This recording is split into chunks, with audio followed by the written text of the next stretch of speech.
Hello friends, welcome back to the channel. Welcome back to St. Bernard Acres.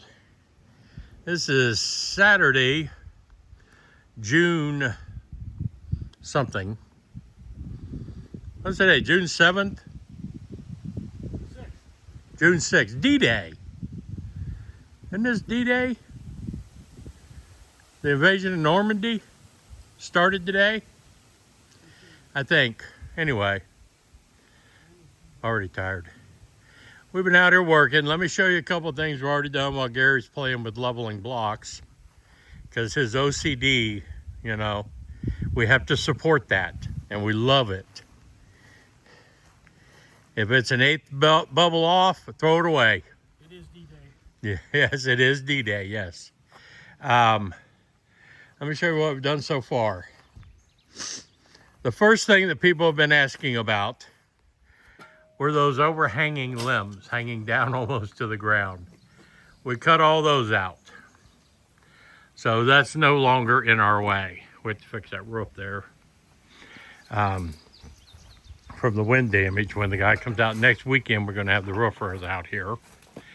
I went up and stole some gravel off of Alex's pad. But let me show you a couple of things and I'll explain to you what we're doing here. Last night, I went to Lowe's because they had laminate flooring on clearance.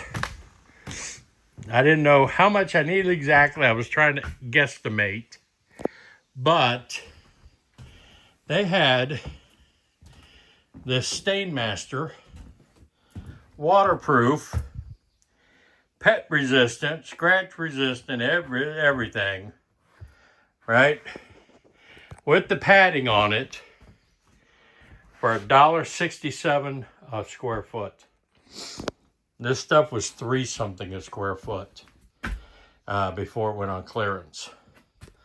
They had 18 boxes. I bought 18 boxes. That's 800 pounds I had to load up. And then me and Gary unloaded them out here and stacked them up. 2 rolls of insulation for what I'm building out there. I needed 6-inch insulation, but for 16 inches on center. All the stuff I have is 24 inches on center. 2 rolls of insulation. $108 for those 2 rolls.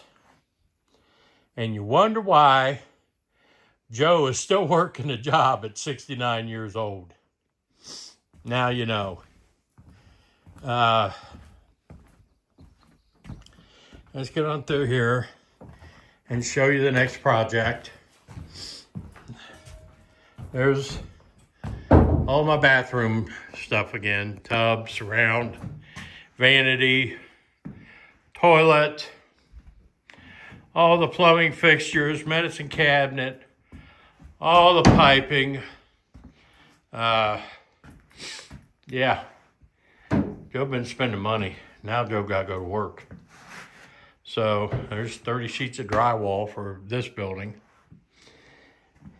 All right, let's mosey on out here where Gary is. So what this is going to be, this is how I'm going to handle my water for right now. Until I sell the house in Wheeling, I can't do a well out here. I can't drill a well. So I have to have potable water. What I'm going to do is build an 8x8 shed here. Can't really call it a shed because it's kind of attached to the house, but another 8x8 addition to the house. And in there, it's all going to be insulated. The floor is going to be insulated. It's going to be opened up to the house to where it will get heat. We're going to put 2 of those 330-gallon totes. That's 330 gallon. That one's 275 gallons. But I'll have 2 330-gallon totes inside there. They will be protected from the light They will be protected from freezing, and they will only hold potable water. I will take the truck and put another 330-gallon tank on the back of the truck, in the back of the truck. When my supply gets low, I can run down to Cumberland. It's 4 miles away. It's $5 for 300 gallons of water. I'll fill up a tote, bring it up here, and fill up my tanks when they get low.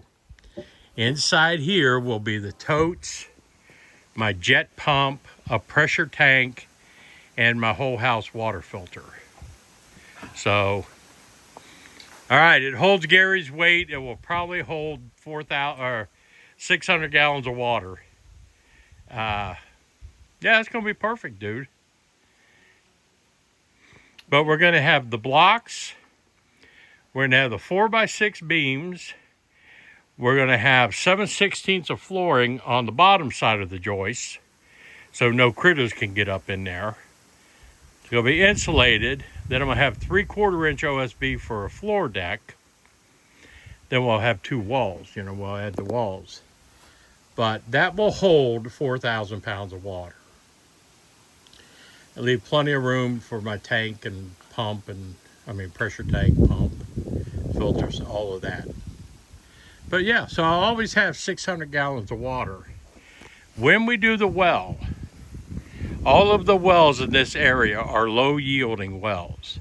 The one on Bobby's property gets 1 to 2 gallons of water a minute.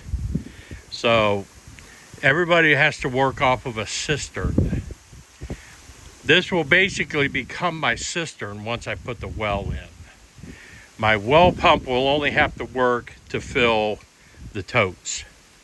Or, well, by then, these totes only last a few years. These are not a lifetime solution. By then, I'll pull these out and put in a regular, water tank that's made for a cistern that'll last 30 years. But yeah, I'll feed the well into that, and from that, we'll feed my house, if that makes sense.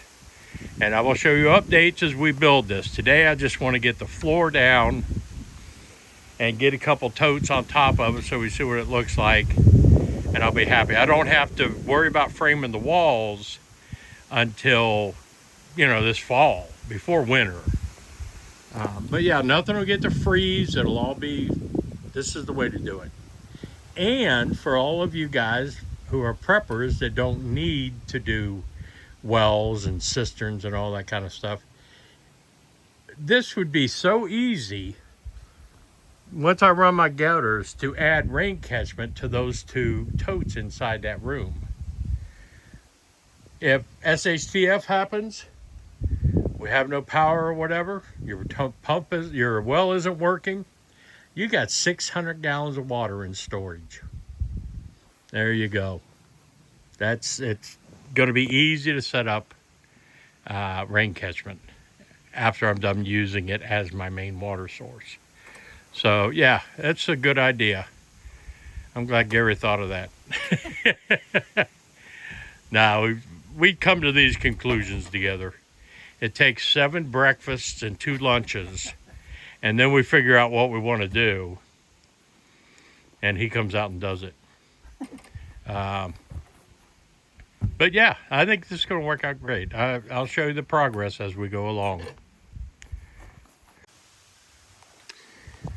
All right, there's all the beams set in place. The tanks are going to go on this side. That's why they're a little closer together to carry the weight of the tanks. Out here is just going to be pretty open. Have the pressure tank and the pump and all that. There'll be a door on this side to get into it. But yeah, that's done. It is getting very dark. Storms are coming. We're gonna go get some lunch. I don't know if you can see everything blowing or not, but 24% chance of rain today. And there are some serious storms just to the west of me. Oh, let me shut the windows in there. I had opened up windows. But yeah, you can see how dark it is. Hear the thunder. So we got to button things up. But yeah, that part's done. Now I can do the floor joists and the insulation. Put a floor on it.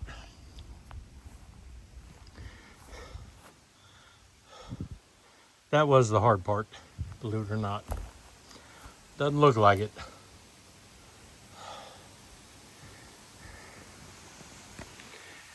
But I'll be back. We'll see if after the storms if we can bring the floor joists out here.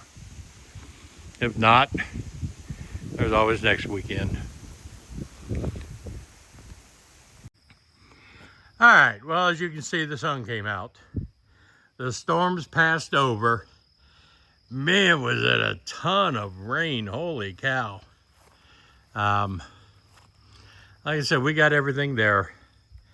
With all this rain, it's supposed to start raining again at 6 o'clock or 5 o'clock, something like that. So we're just like, all right, we'll do it next weekend. Because who knows when it's actually going to start raining. But we have more severe thunderstorm warnings starting about 5 or 6 o'clock. So I'm happy to get that. That's very hard to get all them blocks level and get them beams level. I really wanted to get the floor down, but you know, what can I say?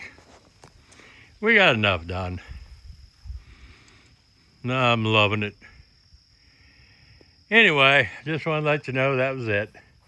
I'm going to be doing a live stream out here tonight. So the live stream will be at 8 o'clock. And I hope everybody will join me. We should have a fun time talking about something. We'll figure it out as we go along. But this is Joe out here at St. Bernard Acres. I'm out, folks.